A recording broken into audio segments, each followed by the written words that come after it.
Hi everybody, today we're going to look at the normal distribution. While we're doing that, we want to make sure that we produce the graph that shows the shaded region, and I want to make sure that when we export it, that it comes out in a way that is easy to read. So we'll talk about exporting the pictures as well. We will do a little forward backwards here where we'll go backwards and use what's called an inverse CDF function so that when I know the percentile I want, I can produce the z-score that corresponds to it. Below you'll find questions. Please use the provided data to complete the task and to answer the questions. Number 1, for the standard normal distribution Z, find the proportion, percentage of observations that satisfy each of the following statements.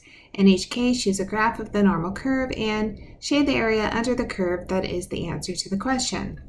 So A says we want values of Z larger than 1.95. And to get started, you have two choices. One thing you can do is start typing the word normal dist. Notice it went from italics to just a regular font when I got to a command that Desmos understood. Remember, you always have the option of opening the keyboard, going to the functions, and looking through what you want, and what you're looking for here is a distribution. So you can see it's the first one. Right now we're really just doing a standard normal distribution, so I just need to follow that with parentheses, and you can see it came up that the mean is 0, the standard deviation is 1, and you can see a little graph pops up. I'm going to hit the zoom fit just to make it look a little bit better. So the first question says we want Z greater than 1.95. So I'm going to hit the cumulative, which will produce a min and a max. Greater than says 1.95 is the minimum, and we want to go bigger than that. So here we have our graph. We can see the shaded part, and we want to do an interpretation. So it says 0.0255 and then a bunch of 8. So I'm going to make that a percent, which will be 2.56%. What I want to do at this point is to share this graph. So I'm going to put this in my Word document. So I'm going to hit Share Graph, Export Image. And what I want to do is say, let's do a large rectangular one, and then you can either copy it and go to your Word document. I'm going to give myself some space, and I'm going to paste it, which is Control V.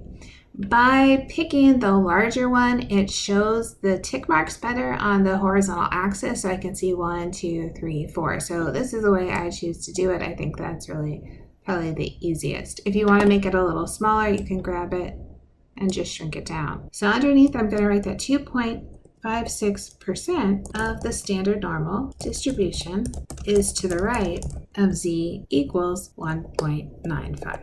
The next one says we're trying to find the amount that's between negative 1.32 and positive 0.78. So I'm going to delete where it says min, and I'm going to put negative 1.32. And then I'm going to go over to the maximum, say 0.78. It gives me a graph. So again, I can export that. I'm going to change that to large so I can see more tick marks. You can download it if you want to, but I am just going to copy it. And then to paste it, I'm going to hit Control V back into my document. And once again, I'm going to make it a little smaller. So this time I want to say that my area was 0.68888, right? So I know it's 68.89. So we're going to go back over and say 68.89% of the standard normal distribution is between negative 1.32 and 0.78. The third one asks for values less than 1.09. So I'm going to go less than 1.09. My max is 1.09. To get the minimum, I just want to delete it. I want it to go back to infinity. So make sure when you click off of it, you see a negative infinity.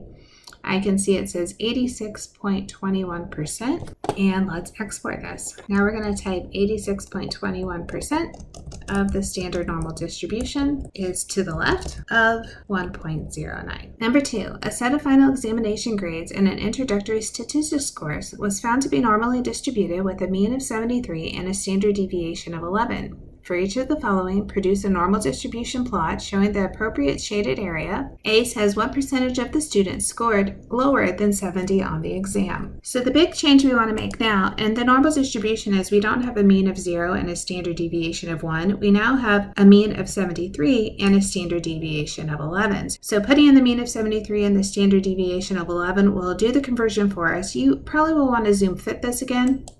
So now I have the appropriate scale to the data. The first one said less than 70. So that means the maximum would be 70. So we put in a 70 as our max. I can see the picture and I can see the percentage. So the percentage says 39.25%. We're going to export the image. And underneath, we want to write that 39.25% of the students scored lower than 70 on the exam. B says what percentage scored between 80 and 85. So I don't need to change the 73 and the 11. I just want to change the min and the max, and I want to make it from 80 to 85. I see the small region that's 12.46%. We'll export. Underneath, I want to say that 12.46% of the students scored between 80 and 85.